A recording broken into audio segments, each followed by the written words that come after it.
সরকারি কর্মকর্তা কর্মচারী যারা আছেন, এই দেশের বেতন কাঠামো তাদের বেশিরভাগ লোককে অপরাধ করতে, দুর্নীতি করতে বাধ্য করে।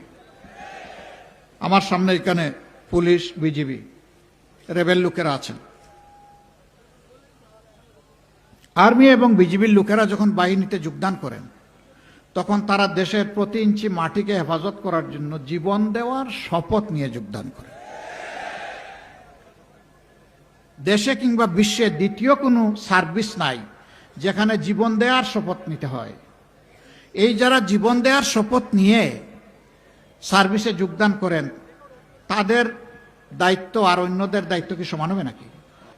তাদের সমান হবে না, অবশ্যই তারতম্য হবে। পুলিশ দিন নাই রাত নাই, 24 ঘন্টার ডিউটি, কখন কোথায় ডাক পড়ে, অলওয়েজ ইমার্জেন্সি। তার বেতন নিয়মিত কাজ করা 8 ঘন্টা শ্রমিক বা কর্মকর্তা যিনি, তার সমান হবে? হ্যাঁ, সবাইকে সমান দেওয়া ইনসাফ নয়। যার যেটা হক তাকে সেইটা দিয়ে সম্মানের সাথে বসবাস করার সুযোগ দিতে হবে। সে যাতে তার পরিবার নিয়ে স্বস্তির সাথে, সম্মানের সাথে জীবন ধারণ করতে পারে। এরপরে যদি কেউ অপরাধ করে, তখন আইনের অধিকার আছে তাকে শাস্তির আওতায় আনার। কিন্তু তার জীবনকে সম্মান না করে আপনি তাকে শাস্তির আওতায় আনবেন, আপনার কোনো অধিকার নাই রাষ্ট্রে।